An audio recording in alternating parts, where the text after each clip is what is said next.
we are on the fast track. And I am happy to introduce you to our first panel discussion, which is Are DAOs a future of work? So we have our beautiful moderator, Feems. Feems, you could introduce our other speakers. For sure. So I'll start with myself. My name is Feems. I am the co-founder of the DAO Governance Collective. It's a community of DAO governance designers, operators, and nerds, focusing on education resources and information sharing. I am joined by very insightful and active DAO operators, Daniel Ospina of RN-DAO, who is an organization designer and governance nerd, instigator at RN-DAO, and ex-head of the governance at Aragon, and visiting lecturer at Oxford University. I am also joined by Gustav who is the founder and CEO of StableNode, which focuses on governance, growth, and business development to facilitate the scaling of blockchains and ventures. He's also a core contributor to the 1inch protocol.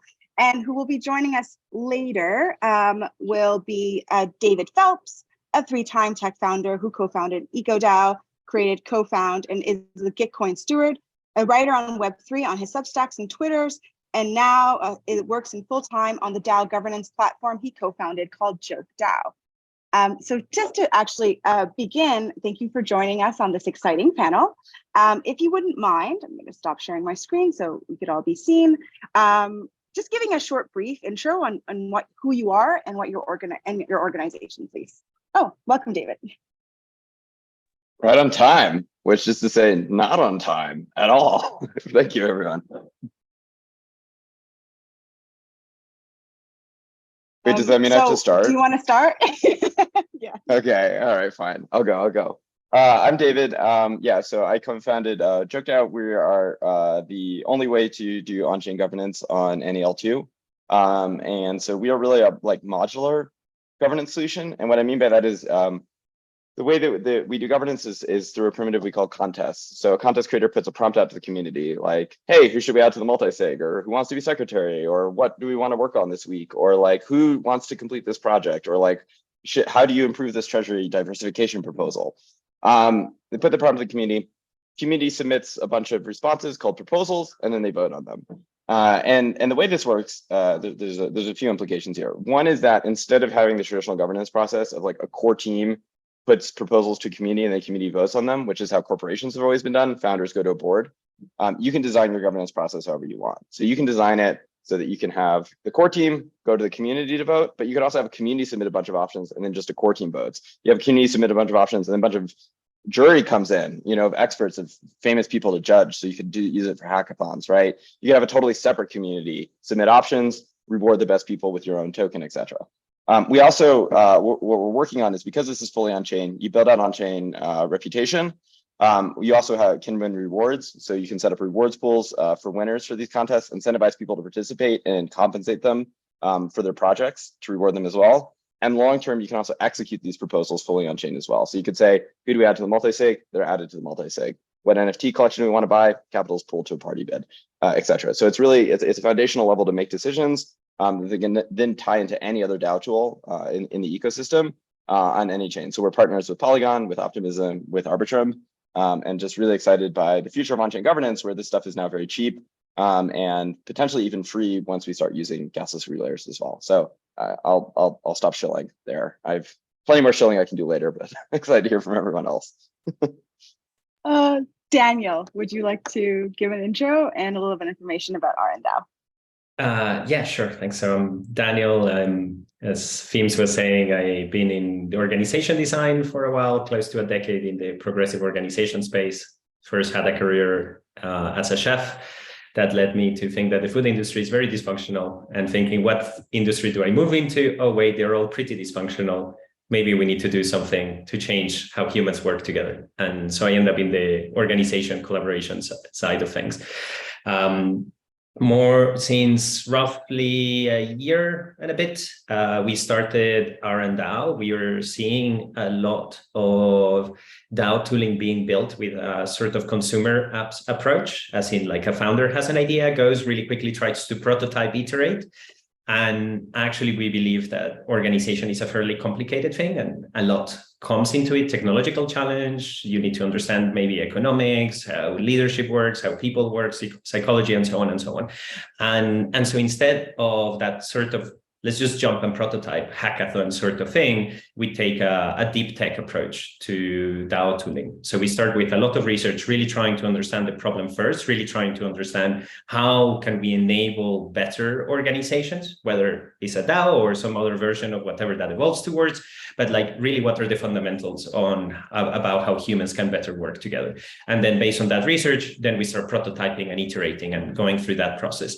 Also, the idea is that we operate as a platform for people to come and do these projects. So as opposed to a lone entrepreneur trying to figure out how do I create an organization like that operates a little bit as a DAO and at the same time build a product, we offer them that DAO infrastructure from day one. So it's like a DAO as a service, if you like, and instead of being an entrepreneur and figuring everything else by yourself, you can do it within our platform with all the expertise, all the research that we already have, all the processes and systems and so on. And so we're championing entrepreneurship as a more collaborative approach, as opposed to everyone trying to be the king of their own little island.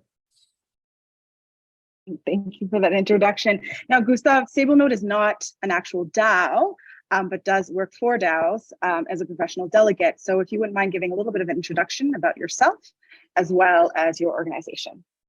Yeah, of course. Yeah, so about myself, I spent around 6 years in the DeFi space. I spent around 3.5, 4 years at MakerDAO. Have also been a core contributor to 1inch, so has been in and out around DeFi. Around 1 year, 9 months ago, we started StableNode. And like where we are today is we are the largest professional delegate in the space. So we work not with DAOs as a technical problem, but more as an operational problem. So we're delegates across a variety of different protocols. We're the largest delegates in Maker. On Optimism, we are part of several committees. Also being a delegate, we are part of we are delegate at Aave, Compound, 1inch, Balancer, and yeah, some others as well. We work with like a variety of like the large DeFi protocols, and I think like what's like important for us here is that we've kind of like seen that no matter how much technology you throw at the kind of like the problem that a DAO is, it kind of like requires strong participation and like someone who can really like ride the reins together with the community. So this is the external partner that we are trying to become, or are being in many ecosystems. Thank you for that. So all of you have actually participated in DAOs. And so I would be quite curious as to what attracted you to working in DAOs and also starting your own DAOs as well. It's popcorn style, so anybody can kind of. Yeah, I was about to make. I'm not going first this time. Gustav, yeah, I was like, I can flip it around and go over here. So I mean, like when I came into DeFi, like DAOs were of course like a concept that existed, but not really a thing. So I think like Maker, we were like one of the first ones that had some kind of like DAO organization and community around specifically the interest rate switches and so on in the early days. But yeah, I think like it kind of like for me was like more like a natural progression. I was working for Maker and we were under the foundation, and this was being converted into a DAO. So the foundation were being dissolved. And at this point, I kind of like naturally joined the DAO for a while after that and worked there. But I think for me, it's more, I think I really like complex problems. And I think that, DAOs is probably one of the most complex topics we have currently going on in the crypto space. We've seen like a really interesting trend in the past 6 quarters that we've been following quite closely, with a lot of increased spending, a lot of increased focus. And I feel like, now with kind of like the bear market over us and the price hype's down, this has also required the DAOs to start taking like more tough decisions, right? In the bull market, when your DAO has plenty of capital, a big treasury, and earns a lot of money, you can kind of like be a little bit more loose with your spendings. But then, like after the bear market hit, all of a sudden your income contra your burn doesn't really match up anymore. And I think this has been like a very like interesting like progress to follow in the last 12 months. So I think for me, it's really about like, tackling these quite complicated structures for different organizations. And also kind of like acknowledging that, these things do require, outside participation, outside from the team. And the general quality of this participation has been quite low. So I think this is where I was like motivated to try and make a difference. David or Daniel? I can go. For me, it was after I was leaving the food industry, as I was saying, I was figuring out what it is that I should do with my life. I had fallen out of love with what I had seen in Michelin star restaurants and so on. And you have all of these sort of meaningful problems in the world, like people dying of thirst, hunger, poverty, medical issues, you name it, all kind of issues. And wherever I look at one of these, there was someone who, since they were like 5-year-old, that like their parents died of this thing, and they have been a champion, and they overcame tremendous difficulties, and they are like really inspiring figure who has lived and breathed that field, that domain, that cause for their life. And I was like, well, I'm not really that person. I care about all of these causes. I care about all of these problems. I see these functions in society everywhere I look, but I'm not personally connected to any one of them. And it was after a while of kind of like reflecting about it that I was like, well, the thing that is particularly unique about me is that I kind of care about all of them, but not every single one. And is there something that I can do to kind of refactor the problem, or is there something I can do that contributes across the board? So instead of moving to Africa and building water things and trying to get investment for water infrastructure, whatever it is there something I can do to get humans work better together? Because in every single one of these problems, you have usually talent, you have capital, you have good intentions, and then all of those things come together, and very frequently it's a disaster. And in traditional corporations, I was seeing like the Gallup stats, where like 86% of employees in the world are not engaged at work. They essentially are bored, and 17% or something like that are actively working to undermine the company they're working for. Maybe it's 13 and I'm mixing the numbers. It's been some time I look at them, but fundamentally, like we have this very dysfunctional model where millions, if not billions of people are not happy with the way they're collaborating with others. And it seems a gigantic human drama. I was seeing it in the food industry with the senior chefs who had been very creative ones, that being just very stressed, having tremendous amount of responsibility and not being creative anymore, but having huge brands and empires to sustain that require that creativity. On the other hand, there were the new people full of ideas and passion, and no one was listening to them. And this huge disconnect between the two just seemed like a horrendous human drama.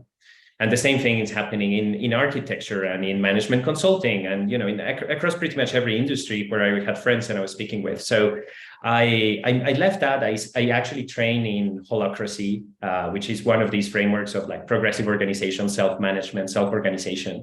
And I thought it would be really the solution at the time. I was like, oh, wow, this sounds super interesting. Then went and tried to implement it in a few companies or tried to pitch it. And what I discovered is that it was this sort of promised land, but the amount of work it took to transform a company from the top-down hierarchy, command and control, political infighting, to something that was more organic, where people could speak more openly, where the hierarchy could be fluid, where you could have more bottom-up organization and so on, requires so much work that multiple organizations who had tried it had gone bankrupt in the process. And I was like, well, there has to be a better way. And so most people who you pitch these to, they are like, yeah, that's very interesting, but we're not there yet. So the majority are not interested. There is a few who are really interested and in a good position and you feel could use it, and they have no money. So they cannot pay you or anyone else really for the support they would need to be able to make this transition.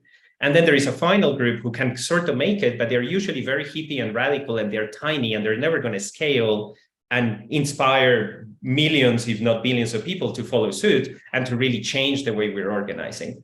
And as I was thinking about this, it was like late 2017, 2018, and suddenly I discovered DAOs, I think with the Aragon ICO.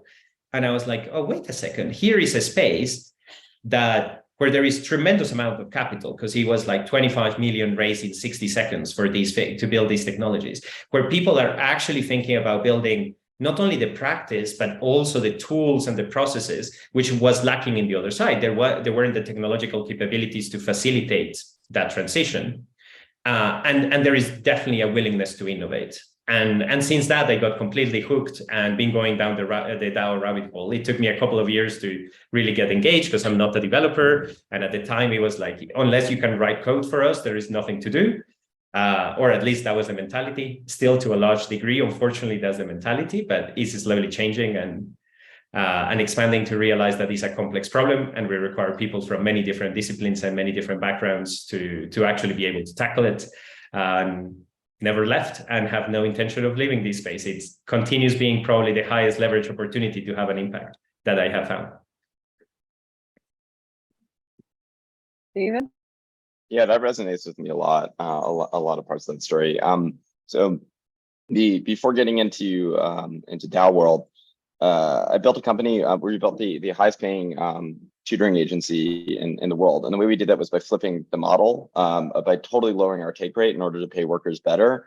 And then basically giving them every opportunity to be able to have commissions for building each other's business, equity for continuing to work with the business, and effectively letting each one of them be an agency of agencies, where every single educator would be able to have all the resources at their disposal for representation and referrals, but effectively they would be building each other's business. And by building each other's business, they would build the underlying business as well. And so the whole goal was lower the take rate, treat workers better, decentralize, give them the opportunity to actually build the business.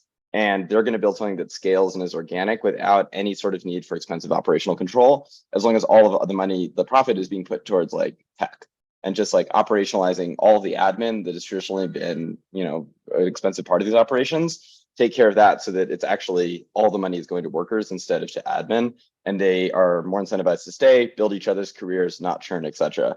And just saw it work. Like just over 8 years, go up annualized like 30% growth. It continues to grow today. No one has churned, and it's like working from that. When I started reading about DAOs, I was like, oh, this makes perfect sense. Like the idea of having a decentralized community where it's like built on talent, and you have people who can all support each other and build each other's business to build the underlying business, like as a collectivized model of talent. That makes perfect sense to me. And like when you add a token, it feels like such an unlock to be able to add all these other incentives as well. The interesting thing is like the token in many ways is the blessing and the curse of the space. And I think, what we saw with a lot of the failures of DAOs over the past 2 years is that if you don't get that token model right, you make things way worse. You end up with a lot of people who shouldn't be there making decisions that they shouldn't be part of. And so that's been, I think, the really interesting thing to watch, as well as the expectation that you should just let any random token holder with a bunch of money make decisions, and that somehow constitutes decentralization as well. Like, let's just give it to the rich. That's creating opportunity for everybody. So I think like it's been fascinating watching the DAO space play out, because in some ways, I think the model I was working under could totally be disrupted. I think a DAO would be a 10x model. But most of the DAOs that have been created are actually way worse than that model, because we're still figuring out tokens as well. And so that's the fun of my days now, is trying to figure out, well, wait, how do we make this token thing work? Well, I think that the technology is quite easy to figure out. I think it's the human side that's the most complicated. I used to work in nonprofit and government as well. And I was just more interested in DAOs because like it was a way to transparently follow the money, and also just, track on chain the proof of work. So, we are talking about the future of work, and rather than thinking of what corporate structure to begin with, we have seen some issues in this decentralization of human capital, especially in the disenfranchisement of working. So what has been your experiences in working in DAOs, and where do you think is the future of working rather than the future of work when it comes to DAOs? And how can we learn from the experiences that you've already had? Yeah, a couple of things just to jump into it that I can share of.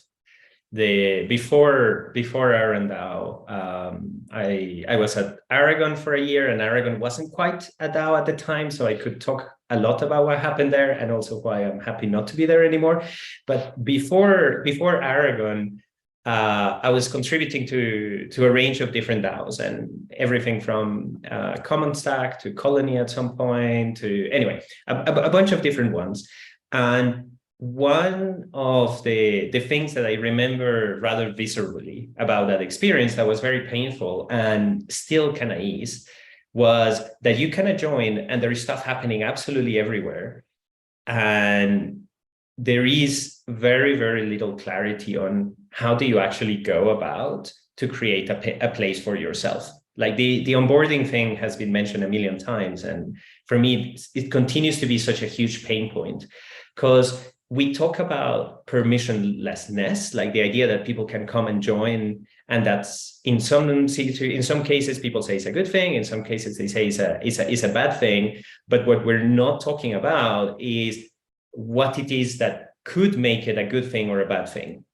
So we try to talk about it in very absolute terms. And so when we actually look at onboarding, it's like sometimes you have people making, and from the fundamentals of the design of the governance, of course, there is a lot that needs to be changed of let's give it to the rich and anyone make a decision kind of thing, because you get a bunch of random people. But also in the way we are operationally working with it, because he's like, if you want a community to be able to participate in governance, do you have the information architecture, the information infrastructure, so that people can actually understand what the hell is going on and understand what other people are talking about and all of these kind of stuff? Because otherwise it doesn't matter how much power or not we give them, it's still going to be a mess. And is what I'm seeing a lot happen today. And at the time, as a contributor, it was more like, I'm here, I want to contribute. What are the problems? What are the issues? I have all these different skills. I've been consulting and helping transform organizations for a long time. Can I help you guys? And he was like, oh yeah, that's awesome, man. And I'm like, okay, so what, do I make a proposal? And then you make a proposal, but no one knows you because you're a random from the outside. And more recently, like making a proposal for one major L1 ecosystem. And some of the replies they were getting is like, yeah, but who are you people to come from outside the community to tell us what we should do? So we end up with like this super weird tribalism. And I mean, like the whole reason is they had a huge drama, huge infighting. And so and it was very public. And so they get the impression that people are coming like vultures to profit from their misfortune, which wasn't the case. Our proposal had absolutely nothing to do with the topic of the drama. But you still get like these very human tribal behaviors that, again, is kind of based on that information architecture and the way we think about these either as closed communities, that you need so much time to become an insider, and only insiders can operate because they have the context, because they know essentially who to lobby to get influence, versus the outsider who maybe is well-intended, maybe has expertise, maybe has seen some challenges and wants to contribute. And if we can crack these, which so far I have yet to see any community succeed at it. I mean, we're working very hard at it, but it's really hard. Like, this is really the challenge for me, is one of the key challenges. So DAOs can 10x corporations, is how can we enable these outside in innovation and make them really these exponential networks where more and more people can come in and they can still operate successfully and become insiders really quickly and not be treated as, yeah, sure, man, good idea. Now go and write a blog post for us before you can make a proposal for what you're actually an expert on. So I would actually just counter that. So do you actually think it's about tribalism, or do you think it's about relationships and trust? And I say this is that in DAOs, you can come in and participate however you would like, or in some cases not, but there's nobody actually holding you accountable to completing the task.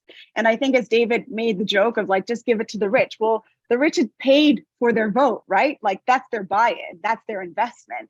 And I think that, like, what is also a little bit problematic is that when you're working in DAOs, and particularly a project that has, access to capital, if not everybody is participating equitably, like, what does that do to the group? And I think I was reading Radical Friends, and it's like, yeah, if a bunch of friends are creating DAOs, it'd probably be much more efficient, because then they'd be more reliant on each other and trust each other and actually do the job. And so I actually just wanted to kind of follow up on that, like the fact that you're working with strangers who have no real like need for accountability. And so why should everybody have the same sort of weight, vote, or benefit? I mean, yes, absolutely. I guess the point, refining a little bit the point I was making, is about having the mechanism so people can build their relationships, because the relationships are fundamental for work. Like, we try to be trustless. And if you're trustless, if you're not trying to build trust and build relationships, what you can actually do is tiny. Like, if you want to build products, maybe if you want to have an investment club, and still you're going to struggle. And the investment is very measurable, right? Like, is there a return on investment? Yes or no? You know, it was a good decision or not. You good luck trying to do product strategy. Was it a good product strategy decision? Yes or no? How even are you going to measure these or find out? And so you start to require trust and assumptions and taking risks and all of these behaviors that require that relationship building. Even more as the organization grows and you're talking about change management or like trying to transform a process. And if anything is visionary, you need people to sort of take a leap of faith to do it. And if people cannot take a leap of faith, then you become a conservative organization, the ones that we keep on bitching about all the time outside of Web3. So. I think like here, I think I kind of like also want to play like a little bit the opposite side of the coin here, right? Yeah, I mean, of course, I think like you should, of course, preserve the opportunities for new people to come in. But, you know, having worked for one of the biggest DAOs, you get a lot of people coming in, you know, like every week there's someone coming in with like a new idea. And like, to be honest, it's like completely unfeasible to start evaluating every single idea that like pops up in the community from, you know, someone who has been there for, you know, a day or like a week or something like that, right? Another thing which also like creates like problems, which is, you know, even with, you know, some kind of like formalized onboarding process where, you know, it becomes like inherently harder to like onboard. For example, like the problem that MakerDAO hit was basically they said, okay, you know, we allow the DAO to do anything, right? You should be able to onboard, you know, whoever you want. You can do, you know, any initiative you want, like anyone can propose anything they want. And this kind of like, you know, even though it was not easy to get in, like, you know, people could still sort of get in if they came in and provided some value, right? But this also meant that you just kind of like had an organization that like grew over time, but with the same kind of like inherent, you know, idea that like, you know, everyone is together about taking every decision, right? So every single time you added like a new like core unit, in this case, to the DAO, right? That just became like another place you needed to divert your attention span, which like over time just created like a lot of friction around, you know, people actually being able to execute their work. You know, the attention were being diverted everywhere. Like people were not necessarily like contributing in the, you know, verticals where their own like skills and resources were like the most beneficial. So, I mean, of course, like you should be able to join if that's something that you really want to do.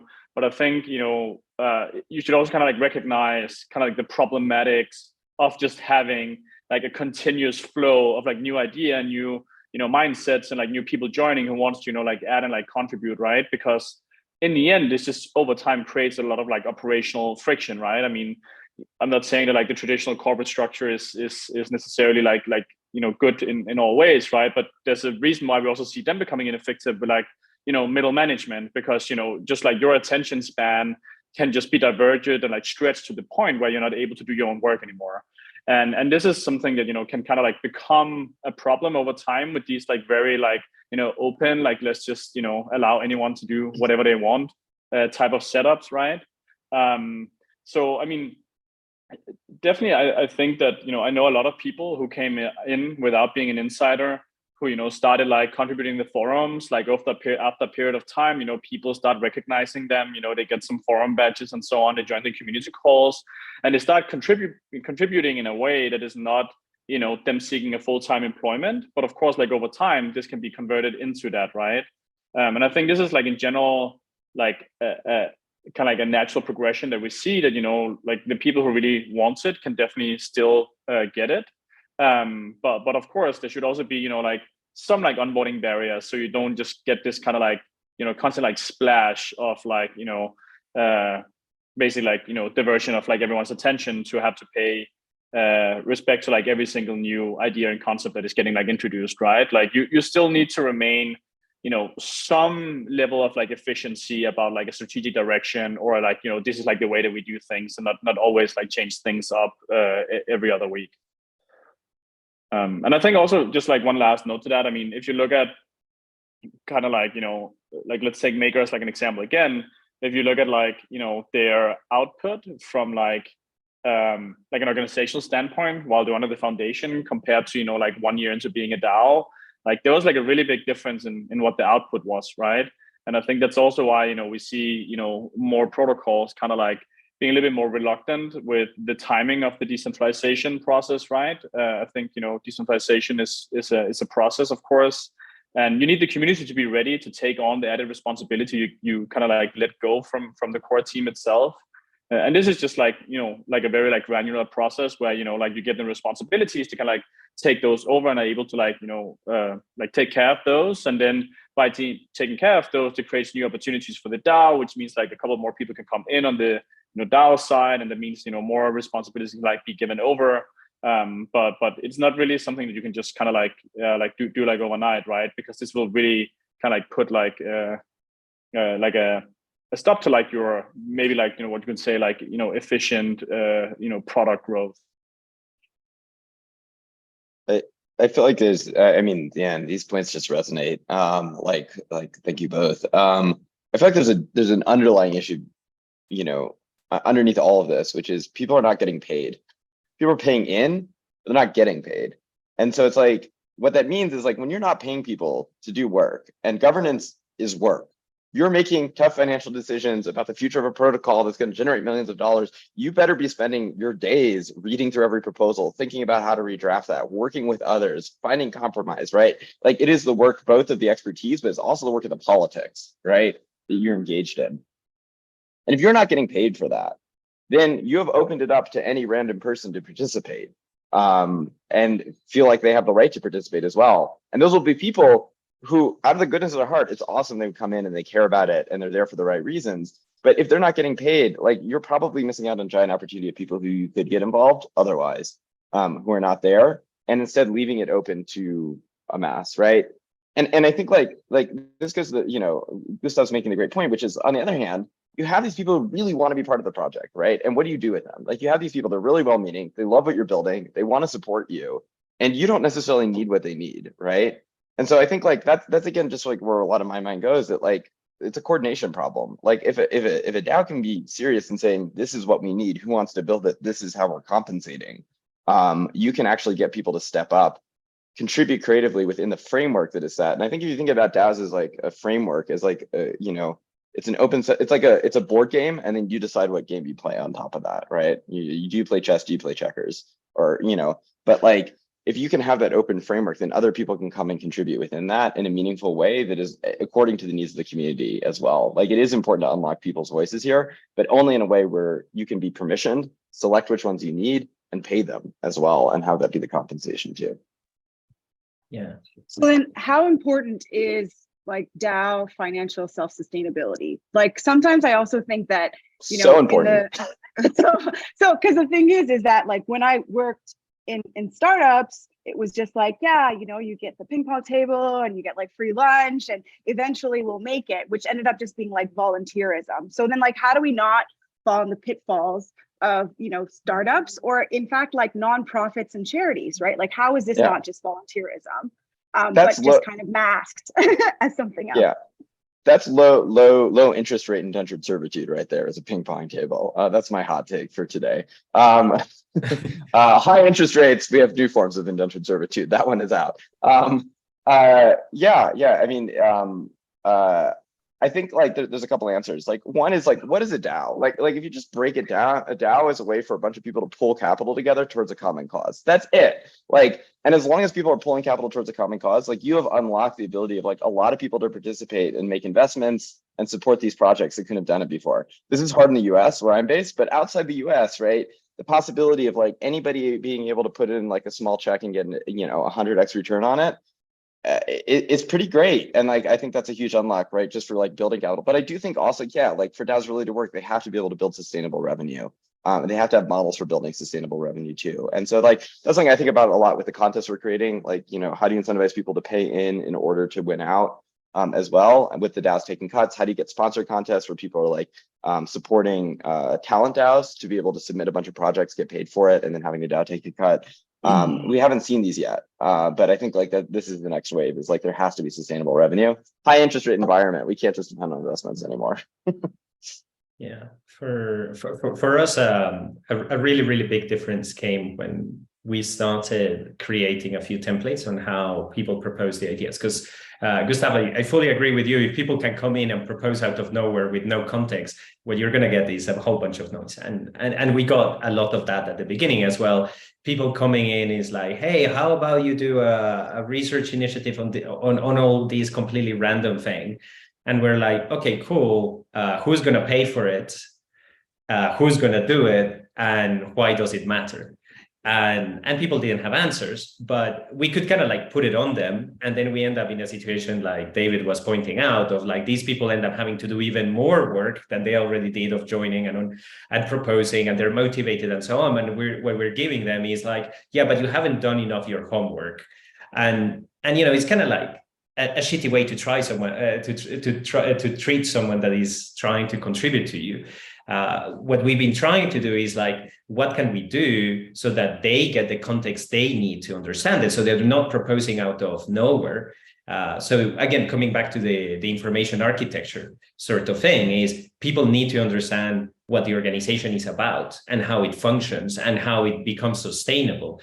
And if we don't have an answer for that, then we need to point people to that problem. And that needs to be everyone's number one priority, not creating a new team to raise more awareness and bring more people here. We have a way more urgent problem to solve. And we had a lot of magical thinking in DAOs that was going to sort itself out if the network became big enough. But the bigger it gets, quite often is more of a mess. So you need like let's say the sense-making strategy capability as the heart. And then for other people to really understand what that conversation is about, to be able to participate and inform it and influence it if they want.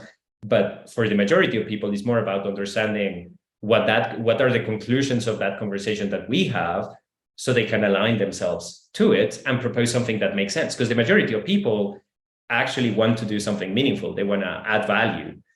They don't want just to be heard. You do sometimes have some people that just want to be heard and are a little bit, not to disparage autistic people, but I don't know how else to refer it, but like, because autistic people can actually be tremendously focused, but maybe you can help me with a better word of like people who are just bad at seeing the context. I don't know, it's some sort of special neurodiversity that we have, and it's just people who come and they are so in their own world that they won't hear at all what the context of the DAO is about. And don't take me wrong, these people are actually tremendously talented for some things, but like what the point is more, and I went into a complete rabbit hole I shouldn't have, but the point is more is that if we provide people the context they need, then they can provide valuable inputs. And if they don't have that, they're going to really struggle.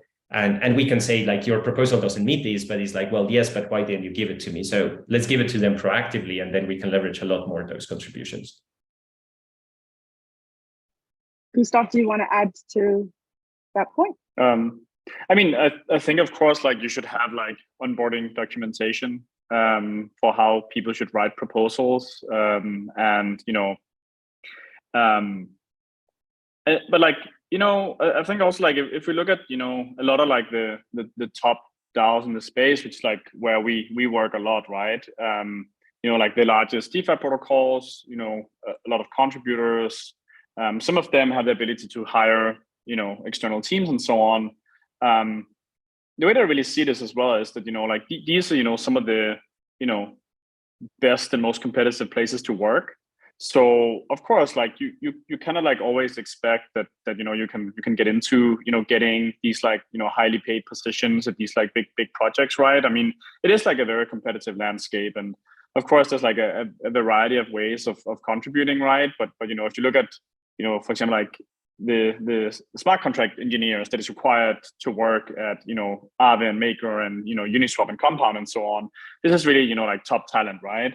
So I think also like just like sometimes, you know, you also have to be like a little bit, you know, realistic about, you know, joining these places can be very competitive, and you know, we've also seen, you know, multiple examples of like, you know, multiple teams coming in and competing for like a certain, you know, slot within the DAO, right? So, you know, like multiple like core units competing for the same, you know, like vertical at Maker, or like, for example, in Aave, there was this like, you know, with multiple of these like, you know, risk analysis partners, you know, like Gauntlet and Chaos Labs and so on, that was kind of like competing to be, you know, we want to do the, you know, financial risk analysis for Aave, right?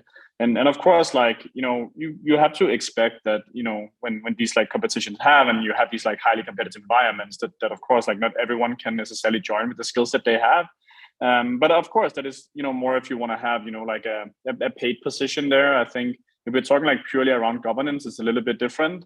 If we're talking about, like coming in and working for a DAO, you should expect a highly competitive environment. Governance, the way that it is today, is a little bit different, right? Like, because governance is not always reflected based on the skill set you have. I think, it's like the way I view governance is more like a political system, right? Where you have, delegates, for me is like protocol politicians. And I think like here, similar to like normal politics, you would also have people who have a variety of different skills and opinions and viewpoints and standpoints. And, if you come in and you want to be like a delegate somewhere, and you have a kind of like a view of the protocol and like how the future of it should be that resonates with token holders, then I think that you should be able to get some level of delegation. Of course, not all delegation is still paid, but there's some places where they pay for it. But there we have at least seen like a much bigger like variety and diversity in the people getting onboarded to it. So in a lot of the protocols where we work, there's definitely like a lot of other both organizations, individual delegates where we have, I would say, like conflicting opinions with, but of course, we all respect each other because we are, all in this boat together, right? But I think that is like, a part of it where you can get like a lot more diversity, where I believe that, if you're talking about, actually providing, services or being, the workforce of a DAO, you have to work together with, part of another team. And, there, of course, it reminds, of course, a little bit more to like a similar like job interview, right? In the sense that, the DAO needs to be able to evaluate, do you have the skills that we require? The problems that you're coming in and wanting to solve, is that problems that we need to have solved in the first place? So I do believe there's like a lot of nuances with these topics, right? And, also, being a founder myself and being in startups for like a long time, I mean, hiring is incredibly difficult. And one of the things in DAOs, which is another problem here that we have seen, is that it's a lot easier to say yes, even though, I think both, all three of us here, we've highlighted that it's not always that easy to say yes, but it's a lot easier to say yes than it is to offboard afterwards, right? So also like when you onboard, people to a DAO and they start, getting like paid, whether there's like contractual obligations or, like some, budget they're getting to do certain tasks, or whether they receive a grant. Grants are like a little bit easier, but they are like also harder to kind of like justify. I think that Fem, you also mentioned this earlier, like how do you even evaluate whether they actually did the work that they did, right?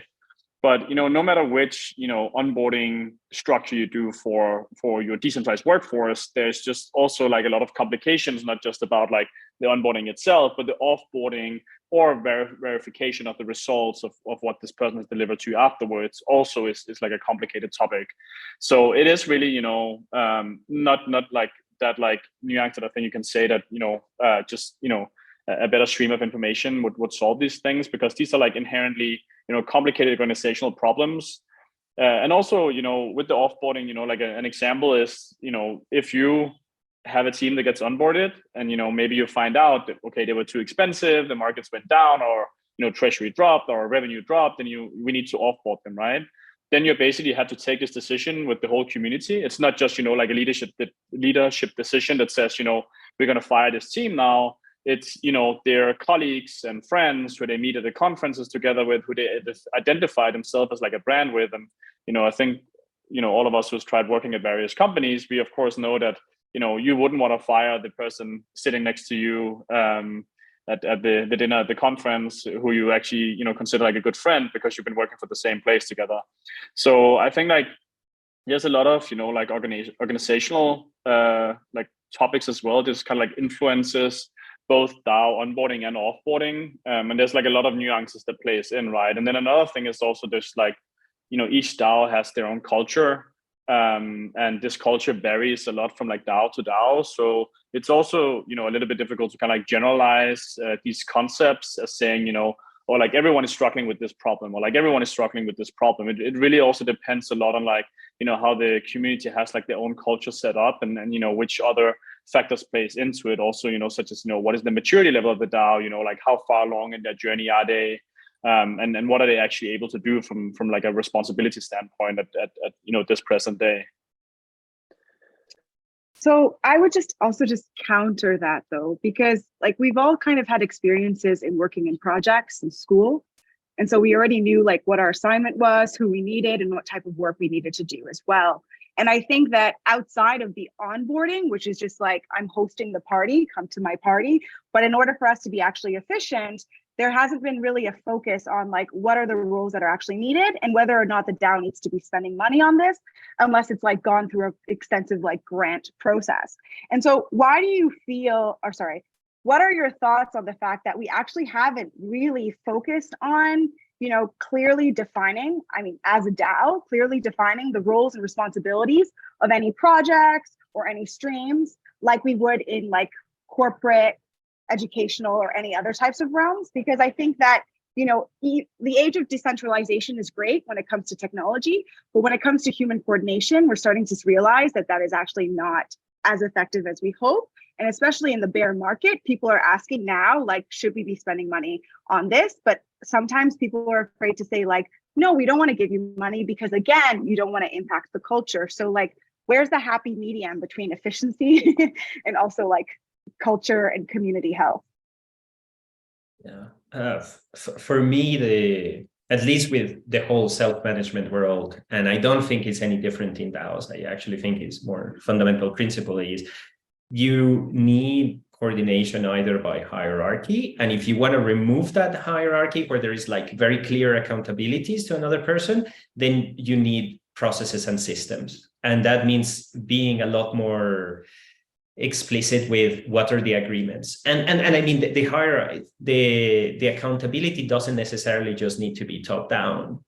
Someone was mentioning in the chat earlier the example of Hire, and Hire has a fantastic model because instead of going like the way that most corporations and most DAOs have is that money flows from the top, or there is a central place where there is budget and then they get radiated from there.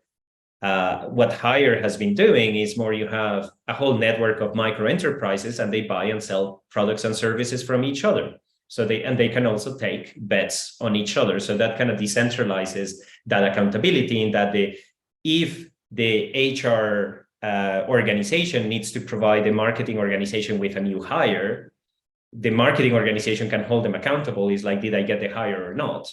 The new recruit that we needed, as opposed to the central treasury having to audit what the HR organization is doing and whether the HR organization indeed provide enough new recruits to the marketing one and the finance department and the product team and whoever else, right? So there are other different ways to do it, but these other more, let's say, advanced patterns, other than a traditional top-down hierarchy, required the structure and the clarity of the agreements and saying, this is what we're going to give you, this is what you're going to get. In the traditional world, there is the service level agreements is not really something we're using in DAOs, and it's a bit of a shame. But we have some pioneering organizations outside DAOs, like Morningstar, for example, that process tomatoes, and they are the largest tomato processor in the US. Most of the tomatoes you eat in a can, they've been processed for them, or tomato paste at least.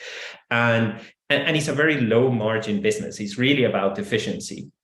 But the way they build their organization is not with top-down planning and loads of business analysts figuring out where are the inefficiencies and so on, but it's as a network of relationships. And in this network of relationships, people have contracts with the next person in the chain. So someone has a contract that says, I'm going to show up every day at 6 a.m. to unload tomatoes from the truck, so that the tomatoes are ready for the next person who's going to pick them and peel them, or whatever other stage in the manufacturing process is. And if that person breaks that contract, is not breaking it with the management that's hiring them, is breaking it with the peers that are relying on the tomatoes to be there in time. So your push accountability there, and that can help quite a bit. If you pair that with the ability to mint your own magic money and speculation that we have with tokens, it can be really wonderful. It can, obviously, we can see how this can go tremendously wrong, in that if you print a lot of magic money and invest it in things that were bad ideas, well, everything else gets diluted and everything else gets destroyed. But if you can do it right, if you can print only as much magic money as you need and invest it well, you can have an exponential organization that has almost no limits for the impact it can have and how many people can come and contribute and add value and create value together. But this requires a whole bunch of systems and processes and diligent decision making. And I guess that's the dream that we're working towards, which obviously there is still a long way to go.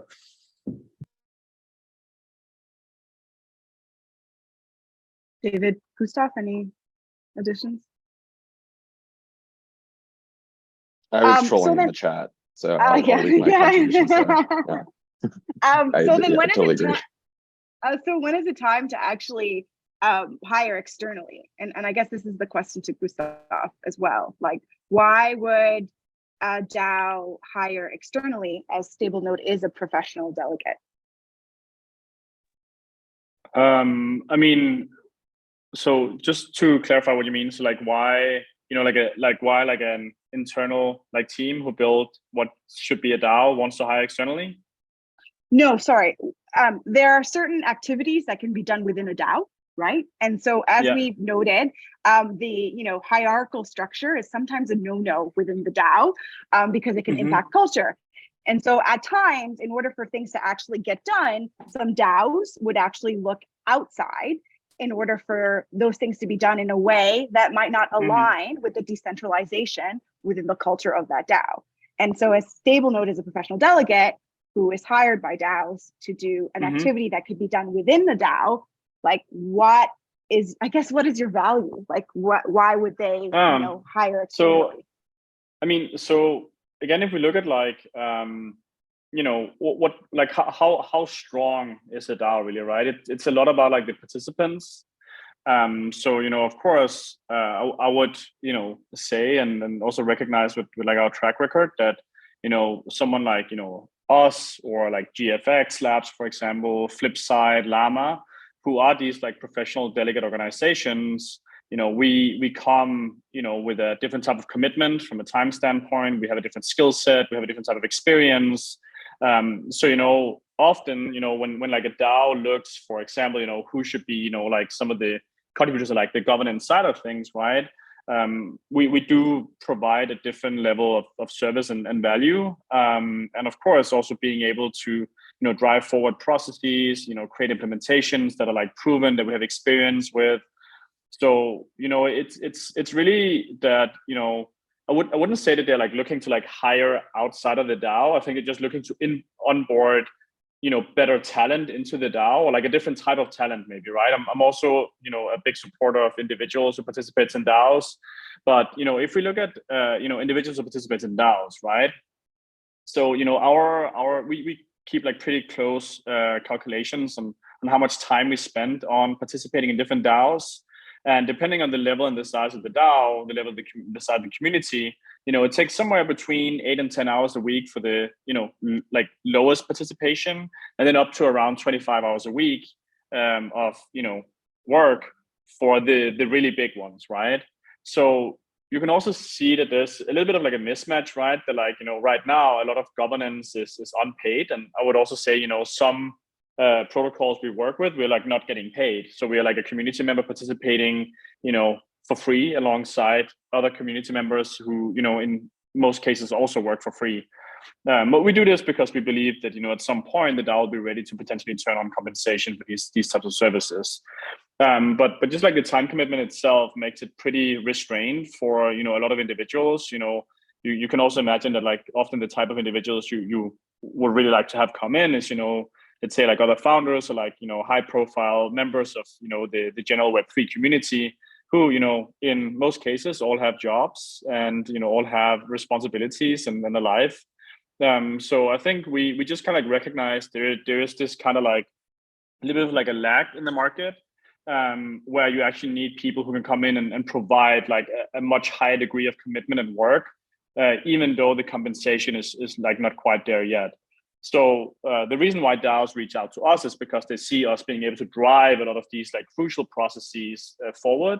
And then we also do a lot of work around DAO optimization. So, we in several cases have written, optimization reports that we will then also be driving forward the implementation after we do the analysis, right?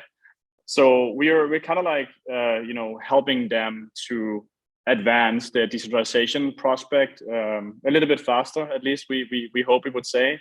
And then also, like a lot of the things we also do is we sit on various, committees and councils across. I think we're on 7 or 8 committees and councils now, where again, it's like at the moment it's relatively poorly paid.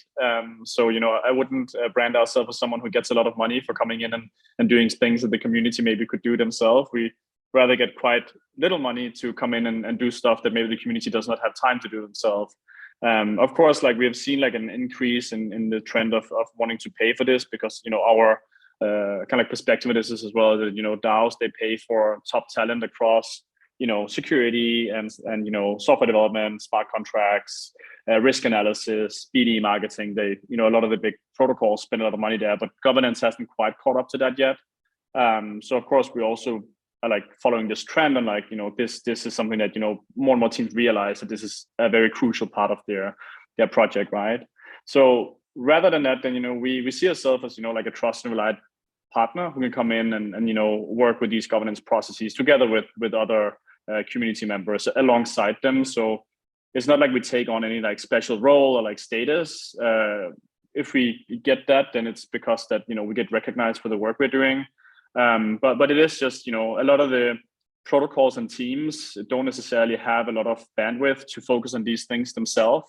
So you really need community members to help drive this forward, and this is just a lot of work. So I think this is why organizations such as ours have started to gain like more and more momentum, and is getting appreciated more and more for DAOs. And we also see often when we see like the protocols that are looking to create DAOs, especially like the more mature on the product side, but more immature on the DAO side, we often see a lot of familiar faces in their outreach, because of course, like if you have specific type of people who is helping with these topics that the DAOs desperately need, then you get like the outreach from the protocols themselves. So they often take us in to kind of like get someone coming in with experience who can help them in the journey towards decentralization.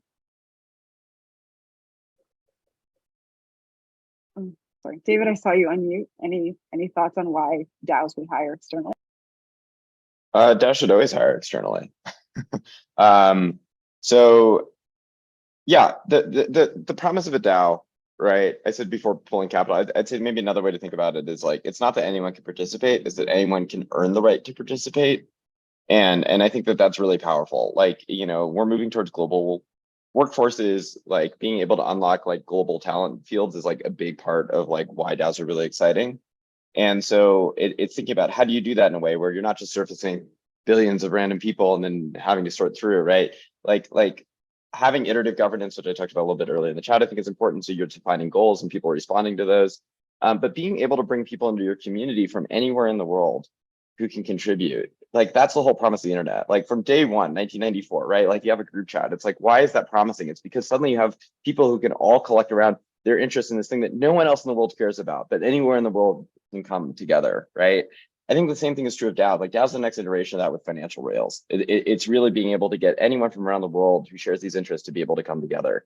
And so if you really want to operate a DAO effectively, I think your responsibility is to tap into that and make sure that the power of your DAO is being held by the people who are working for it, right? And so like paying out tokens to people who are working for your DAO, using that as an incentive to draw people into your DAO, being able to find anyone within this global, workforce who like shares your ideology, your goals, your dreams, your values, like that's what's really promising about having a DAO, I think. So yeah, like being able to like reach out, being able to incentivize people to participate, being able to give them job opportunities, being able to bring them in, and being able to make sure that the power of your DAO is not just held by a bunch of random token holders, but is being given really thoughtfully to people who can contribute, and you're using that to draw them in. Like those kinds of talent marketplaces are what get me really excited.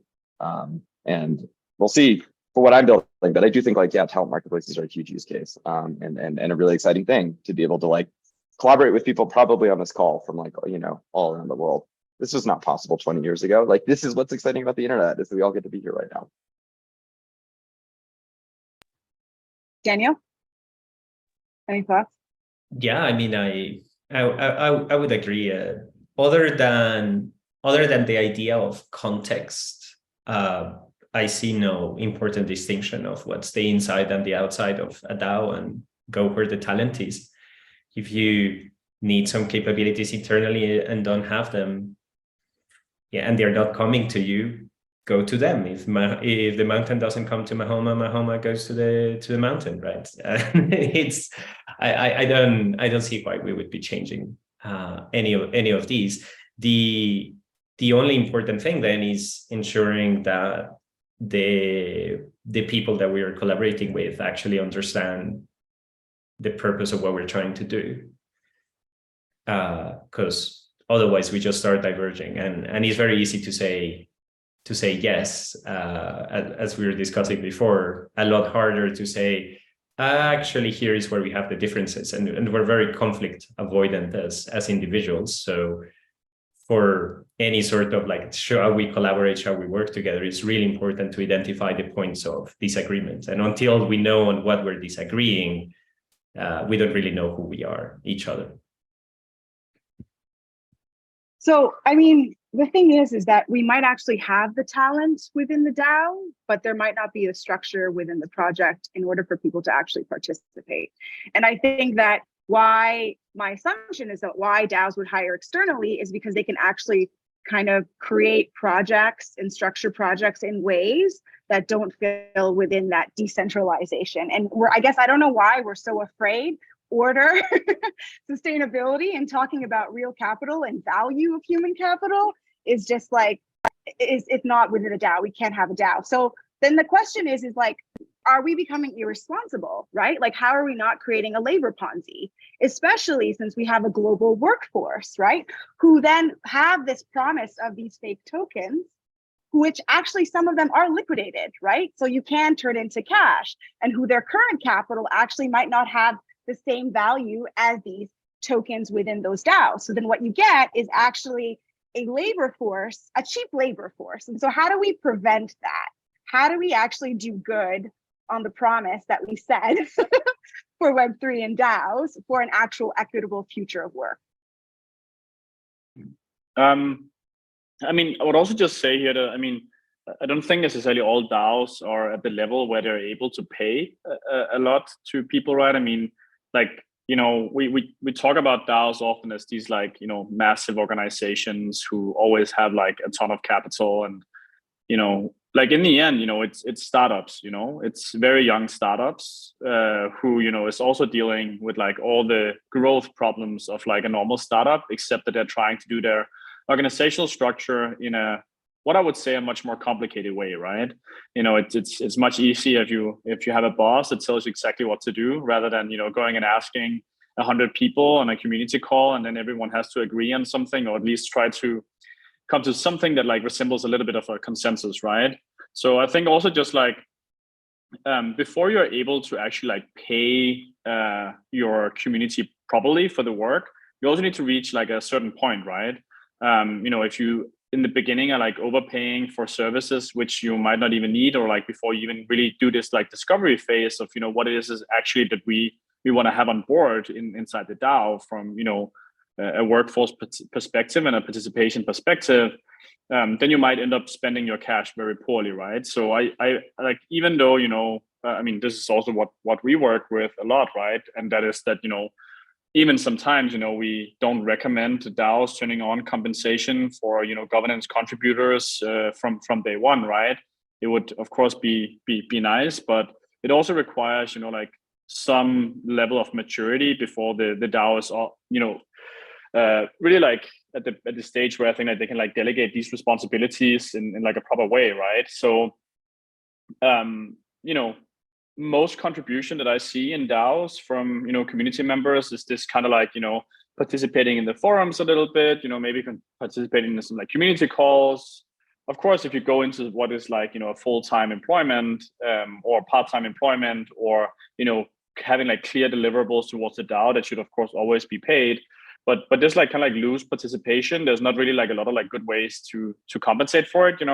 We like at Maker, we use something called source cred, which would have like a pool of money, and like every month, depending on like your participation in the forums, how many likes you're getting and so on, you would get somewhere between like, let's say like $50 and $1,000 or something like that, depending on, it was only like the top earners who earned $1,000 or over. But this was like a little bit of like a way to try to like incentivize this a little bit. But of course, this also came with a lot of problems that all of a sudden, like part of the foreign spoken parts of the forum all of a sudden started having a lot more activity than before. And, just like people will always try to, like maximize also like the potential compensation for schemes like this. So I do think it is like a tricky balance of like, you want to pay for that commitment, of course, but you also kind of like need to be ready to pay for the commitment as a DAO. And, of course, it shouldn't be like that you keep people working for free at all. But it also takes some time to basically be able to like land at the stage where I think like the DAO is able to like evaluate what it needs and what it should be paying for. And this just takes some time also to like reach that stage, right? So I don't think that, if you look at like a DAO launch, I don't think that this is the stage you're at like day one. It will take you like a little bit of time before you're, at the stage, where you actually have enough responsibility and a strong enough community for you to also be able to compensate people fairly in like a proper manner. So just to counter that, then why do we need tokens? So if the DAO at the moment, right, doesn't have the capacity to compensate people, and people are actually just volunteering, when I'm volunteering at a nonprofit or a charity, I know I'm volunteering, right? But the distribution of tokens is kind of like a promise, right? You will have this token, and this token will eventually have value, so you can continue working. So do DAOs actually, when you're not ready to compensate people with a token that will eventually have value in a short period of time, then wouldn't it be just much more transparent to not have a token and just have like a point system, for example? I mean, like I think you're making the assumption that the token is here purely for the governance and for rewarding contributors. And if that was the token's only point for a protocol, then the token would inherently have no value, right? Because this is not a use case for a token. So like the token is often tied together with a lot of other things within the protocol's ecosystem, right? And of course, there's some cases where you can make the argument that the token is purely a governance token. But of course, I hope that if you implement a token, you have other purposes for the token than just rewarding your contributors. And like another thing is, if it's a DAO, you can always go in and, let's say you work 6 months for free with 5 other contributors. You could always make a proposal to ask for retroactive compensation, right? This is a case that we've seen happen like multiple times before. And this is like, something where you can kind of like clearly go in and like say, hey, we did this work, we were here for this period and so on. So yeah, like we kind of like work for free in this period, but we can get like retroactive compensation, and then we're gonna implement a compensation model going forward. So this is like something you can do, if you feel like you've been contributing a lot and you haven't really gotten paid for it. So I would say that like the distribution mechanisms of a token is also very often used as a customer acquisition tool rather than a tool just to compensate contributors, right? And this is like compensation in DAOs is like a general problem, right? It's something we see even with like really big projects. It's getting a lot better now. But like if you feel like that you're like working somewhere and you're being put into like the category of like free labor, you can always try to get retroactive compensation, or just apply for compensation, right? If you think that you're truly providing some value to the DAO, just write up a proposal and ask for the compensation. Like they can always say no, or like there can be some back and forth. But like a DAO is, since you don't have a boss, right? Typically, at least not. Maybe if you work for like a core unit or an orca pod or a sub DAO, but since you typically don't have a boss, no one is going to come and tell you like, hey, we think you deserve a raise, or like, hey, we think you have this position, right? If you think that you're providing actual value to the DAO and the DAO, would want to pay for that, then you can just apply to get the compensation, and then they can say no, or they can say yes. So not specifically in reference to protocols, but also in social DAOs as well, where tokens are sometimes used as a compensation tool. Daniel?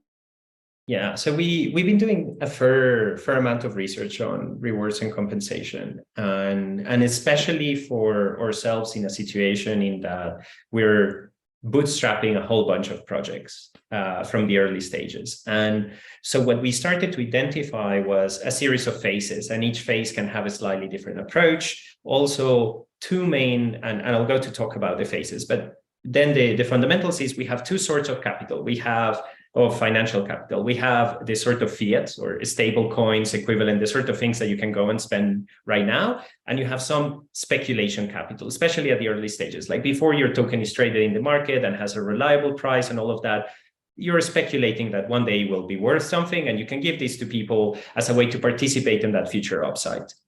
Then the fundamental thing needs to be transparency, is being clear at what stage you're in, what the contract is, essentially what the relationship is, what you get and what you don't get. And unfortunately, people don't ask for that transparency. Like if I could do something to like magically plant in the brain of anyone going into Web3 is ask what the contract is, ask what you get, ask what it is. And if they don't know, offer to help them figure it out and ask for money to be figured out. So then whoever comes behind you, and if they refuse that, if they're not interested in figuring out, clarifying it, go somewhere else, because you're only going to be free labor unless you're happy being free labor. Then be free labor, because it's your problem. You do what you want. But so the stages that we have is we have an initial stage where there is no fiat, no stable coins whatsoever. You have an idea and some group of people need to come together. And then you need to have some contribution accounting mechanism that is like, who's contributing to shape this idea and make it happen? And potentially something for whoever came up with the idea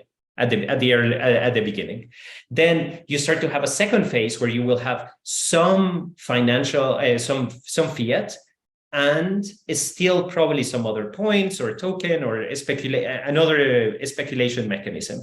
And at this point, what we started doing is a concept that I've been championing for a while. That's the idea of the minimum fiat. And it's like, what's the need that each person has to be able to remain engaged and contribute to this project? Because some people are happy to go full on for the moonshot, and they are like, you know what, I have savings, I'll rather get more points, and I don't need to be paid right now because that doesn't make a difference for my life. Some people are retired, they cover their basic financial needs. Whether you pay them $1,000 more a month, sure, can be nice, but they don't really care. They're way more interested, can we work on this thing for 3 years and then it's going to 10x? And they're happy to take that bet. Every person's risk profile is different. So we actually try to allow each person to figure out what's their balance in between their fiat needs and the speculation. And we use a contribution accounting mechanism where then the individuals can decide. But this idea of the fiat need, because we know that that is a limited supply, the speculation capital, we can increase it as much as we want. The important thing there is just that the contribution accounting mechanism is good so that we're not paying for things that didn't add value. But as long as we have a good mechanism there, we can increase it as much as we want. The fiat, we cannot multiply. It's outside of us. So every person who's coming in essentially enters into an agreement and says, this is how much fiat I need every month to remain engaged. Otherwise, I'm going to leave and find a job or something. And we then start with that basis. And then finally, you will potentially get to a third stage down the line where this is speculation capital. Like in a corporation, it's publicly traded. In DAOs, you could have a token that's just in the market and so on. And now you're an economy. And you can actually reward people with your own token. And at that stage, then you can figure out, well, how much fiat you have, how much tokens and so on. But now it's no longer speculation capital, and you can change the narrative again. And probably the level of appreciation that people can expect is going to be different. But same way, you contribute to a startup in the early stages, it could 100x, but most likely it's going to 0x. And you contribute in the middle stages, maybe it's going to 20x, still very likely that it's 0x, but not as likely as when it was just an idea. And you contribute at a project that is more mature, more robust, that already has a working business model and so on, it's potentially going to appreciate a lot less. Maybe it's going to 5x or 3x if you're lucky, but maybe it's going to halve, but it's less likely that it goes to 0. And as long as we can be really clear with people and provide them a little bit of basic financial education so that they know what their risk profile is, then the whole relationship can be a lot healthier. But that requires kind of like that two-way empowerment, both building the mechanisms, having the transparency, and educating the people. And it's really a lot to ask for a single organization to do. So I hope that as an ecosystem, we can collaborate on this, especially the education part, because if you put all that burden in every single organization, it's going to be tricky. David, any thoughts? Yeah, I mean, no, that I agree with all that. Like I think, you know, tokens should be, in theory, the upside, right, of your work that you're getting. And, you know, that upside might not come to fruition for years. You put in work at a startup, it might not make revenue for 5 years, but that doesn't mean the work you didn't do wasn't help generating that revenue when it comes, right? So I do think like being able to offer tokens is a really valuable incentive if people know that they are contributing to something where they're building that upside. I also think it's good for them, you know, to have it, knowing that that's incentive for them to support this project, because they will continue to see the upside from holding that as well. The Feems, your original question was so good, which is, you know, they offer liquidity for this. That's great. It's really good that they have liquidity because we want workers to be able to, like, you know, make money. But that effectively means the poorest people are most incentivized to sell out the fastest, have the least amount of upside in this thing, right? And just try to sell it off to some richer player who now has governance power and actually didn't work to get it. And unfortunately, I think the controversial view here is that, you know, the way for this really to work is to separate governance rights in some ways from token rights. But at that point, what's a token for? It has to be for, you know, collecting revenue or something like that, and you're into securities issues. So we start facing like a lot of much bigger questions here just in dealing with regulation. If you're American, if not American, you might have a bigger sandbox to play in here. I think I might be the only American here, so I'm the only one stymied by these kinds of rules. But you know, it does get exciting to think about, like, you know, what would it mean to design governance in a way where it was like you have to have held our token for 3 months in order to participate and vote, or like, you know, you have to have contributed to XYZ and held the token and done these other things. And I think you can start like having really cool governance modules in the future that are built around a whole series of requirements as well. And so like just one way we design things was to have a voting token, which you can distribute however you want to whoever you want. And it allows you to design your governance process however you want to. It can or cannot correlate directly to your underlying token as well, but it gives you a lot of flexibility. Yeah. Carry on. If you No, go Daniel. Okay. I was going to actually go on the next one. Yeah, no, I love, David, that you're bringing in the governance angle, because indeed we tend, I guess the biggest challenge of designing a DAO is that all of these pieces work together: the governance and your contribution accounting and so on, your business model, because if the token is part of the protocol, and that's what makes these so hard. But if you get it right, so powerful. And in governance, where we are starting to move is the idea that you have different stakeholders, and every stakeholder has very different needs and a very different relationship that they're going to have with the DAO. And for any organization to work, you need some harmony between these stakeholders. You need them to be able to kind of come together and find win-win outcomes so that they continue to come together instead of going somewhere else. And so in the governance, as trying to kind of boil it down to first principle, is these things that should allow these different stakeholders to find a win-win solution. And they need to be represented there. We have been taking this approach of like corporations were only governed by shareholders. So let's make everyone a shareholder. That was like sort of the analogy. And so let's make everyone a token holder, and the contributors have tokens and everyone has tokens.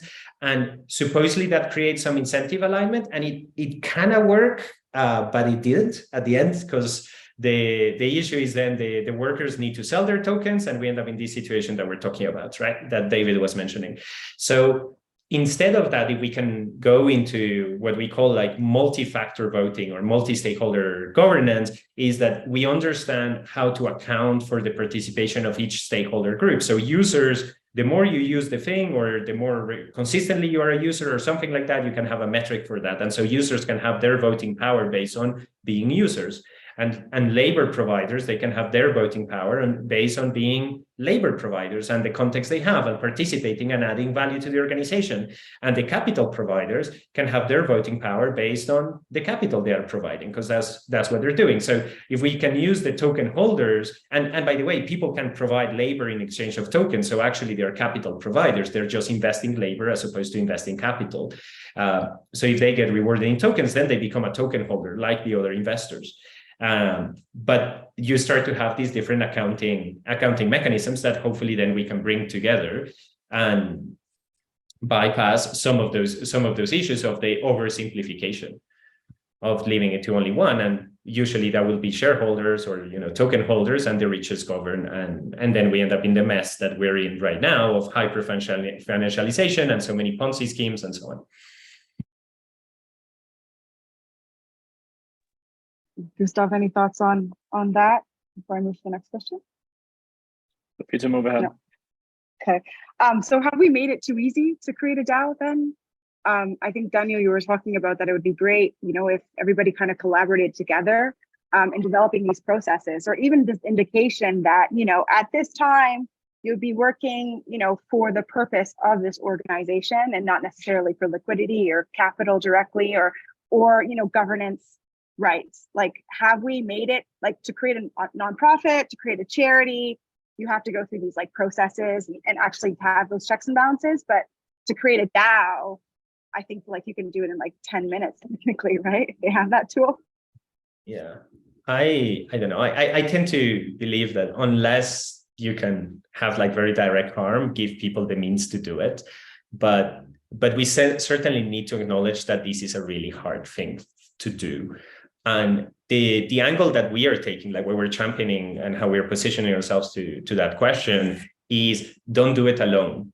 Rather, come to us and let's do it together, and we'll do it with you. And we only take a very narrow segment. We're only focused on kind of DAO tooling, collaboration tooling, or collaboration services as well, but very related to the organizational side. If you want to create an artist, NFT project or something, we're not the right place for that.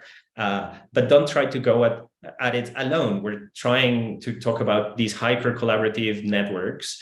Then let's collaborate. And it's the only way it works if we really follow the new paradigm and not try to kind of do it halfway through, where I'm going to try to hold on to all my tokens or all my equity, and I want to be the king of my own kingdom.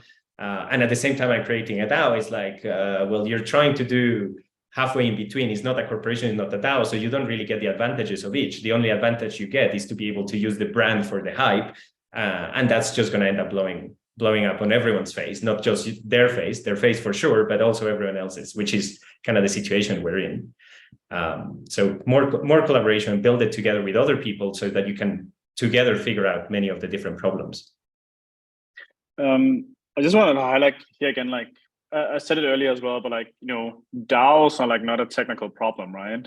It's an organizational problem. And I think similar to a company, I think, you can go down and register a company tomorrow, but actually building the substance in that company is what's difficult, right? Yeah, maybe nonprofits is different, charitable organizations, because there you need some extra checks and balances in place. So there it's really not a comparable organizational structure, right? Because there you're doing something specific as a purpose. It's same if you want to set up a fund or do a financial institution, right? Then of course you get hit by regulation, which is what makes this more complicated. But I think all of us could probably go down in where we all reside and create a company within, depending on where you are, maybe 1 to 3 days, or maybe it will take a week for the registration. So of course here we shorted down the this part to 5 minutes of just setting up the smart contracts and paying some gas. But what gives your DAO substance is not you creating the technical aspects of it. That's really whatever you build around it, right? Whatever you put into it, or whatever you put the DAO on top of, right? So I think one of the beautiful things about Web3 is that anyone can launch a project no matter where they are. And the access to participating in a global economy is really diminishing, right? So I'm all up for as much freedom and ease of access to launch products and DAOs and anything you want as possible, right? And I think everyone should have the opportunity to do so without any blockers in their way. And then it just, requires people to be able to put substance into it or around it, or, build a product that people want to use that the DAO will govern or something like that, right? And this is the difficult part. But I'm just very glad that these things will not just, come out of, Silicon Valley backyards, or New York, or maybe, Berlin and London from Europe, which is, I guess, like traditionally some of the startup hotspots where, if you were not in these places, you kind of like had like an inherently much more difficult access to capital and being able to get your product out of the door. So I think like, the ability to launch a DAO ties very well into the ability to, for example, like access DeFi, which is, also a completely unbiased mechanism. It should be, at least, where you can, get the same rates, the same opportunities as anyone else in the world, and are able to participate in a global economy. So this is, a little bit the same mentality I think we should have around this, is that like, anyone should be able to do it as easy as possible.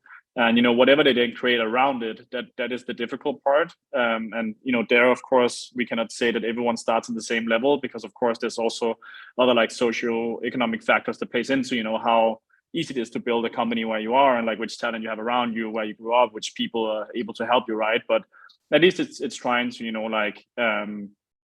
make this is a process that, anyone can participate in.